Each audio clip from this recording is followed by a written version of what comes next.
find yourself face to face with an alien, what would you ask?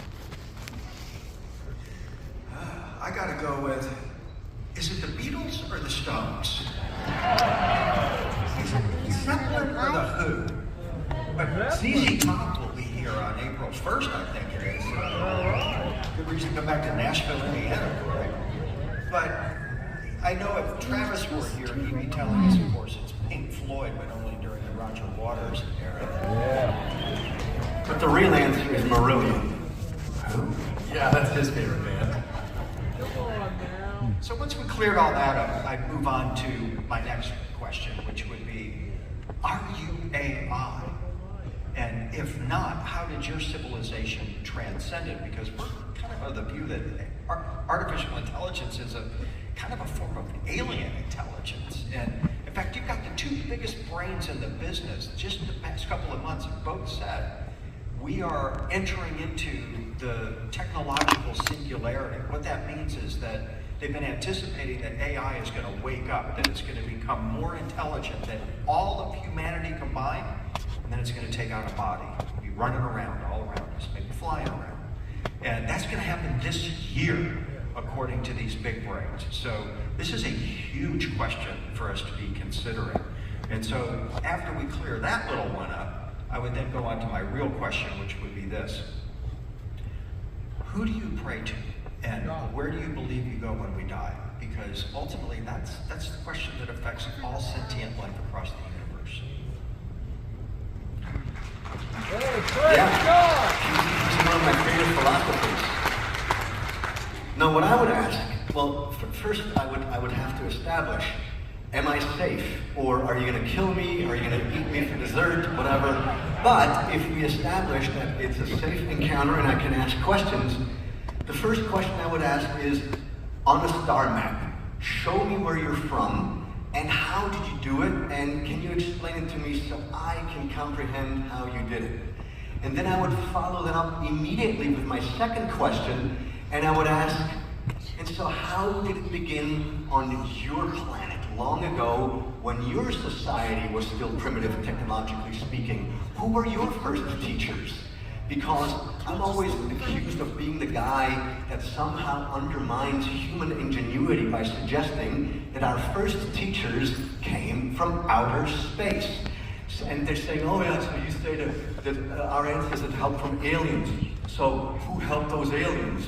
Other aliens? Ha ha ha ha ha ha ha. Well, the answer to that is a resounding yes. If you play this game backwards to the very beginning, if there ever was a beginning, I challenge you to find me the beginning of a circle, then that means we are in creation. That means each and every one of us lives in this gigantic universe that is a mechanism. Every one of us is a little cogwheel in this gigantic divine universe. And so the only way forward is not by division. These cogwheels cannot work with one another if they don't touch. So we have to come together, again, in the middle. We have to shake hands. We have to embrace each other. We have to relearn how to love one another. We have forgotten this. So starting tonight, I want you to go out there and shock the world with your kindness. And remember, only love will set you free. Amen, Brother Giorgio. Well, that was very beautifully said. I'm not going to be able to top that one. I'll go with the more simple aspect. If I had the opportunity, I guess, to speak to, let's say, an Anunnaki, just like in the Bible, it says there was once a time when man lived amongst the living gods. I'd probably want to know a question. Can you explain the concept of God in a way that I would understand? I think that would be rather enlightening. Let me throw it back over to Nick and ask the same opportunity if you had to ask your question. What would you ask? There are two trains. My question would be, what's the smartest thing I could ask you? Because that would direct us to what is truly important. Now, that is a sneaky UK Ministry of Defense ninja Jedi mind trick, but there you are. Giorgio, a final question for you. You have been involved with ancient aliens since the the very beginning. You're the face of the show. You're the hair of the show. What hair? I still don't get it. But of course, not just as a leading contributor, but also as an executive producer. So the question is this: how does it feel to be involved in something which is no longer just a TV show, but has become an international phenomenon? You know, that's almost like an impossible question because, you know, what many people seem to have forgotten is that Ancient Aliens never began as a series.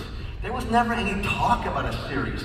In fact, it was a one-time, 2-hour special, a one-off that aired on March 8th, 2009. And the four of us thought that that was, you know, the pinnacle of our career. And 6 months later, the phone rings, and Kevin Burns is on the other end, and he says, "Buddy, are you sitting down? Because this never happens, pal, but you've just been picked up for season 1 of Ancient Aliens, and you better promise me that you've got more pyramids to talk about." And I said, not only do we have more pyramids to talk about, but the Ancient Astronaut theory has an entire treasure chest of material, so we'll never run out. And so here we are, almost 300 hours later of Ancient Aliens. And this has all happened because of you guys, the watchers. Because we all know television does not work without an audience, so we are forever indebted to you guys. Because there's one guy up there right now, Kevin Burns, looking down at us with a giant smile. Because had any of us been told 15 years ago that one day we get to crisscross the United States to talk about our most favorite of topics, we would have said, dream on. But here we are, living the dream with you guys. And by the way, this dream is also the paradigm shift that we've experienced, disclosure times. Because disclosure is not a one-time event.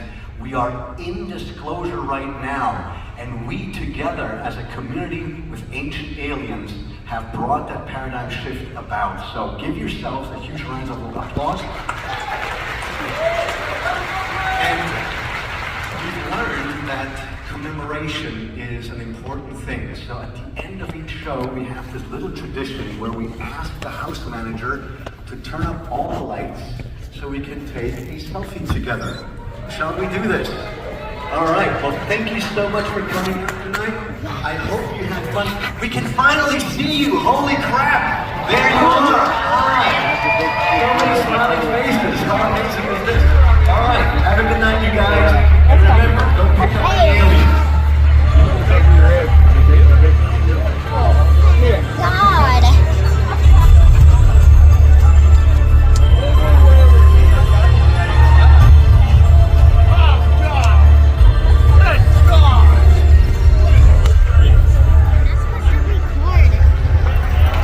Thank you so much for coming out tonight. Have a safe trip home. Take care. Love you guys. Ladies and gentlemen, if you have purchased VIP tickets for after the show, please remain in your seats. Again, if you have purchased VIP tickets for after the show, please remain in your seats for further instruction. Thank you.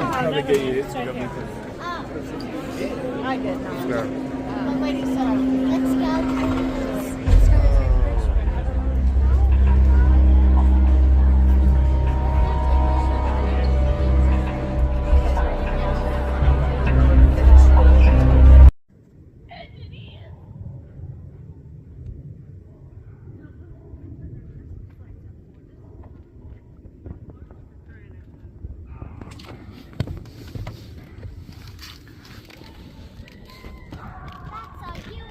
That's just an airplane.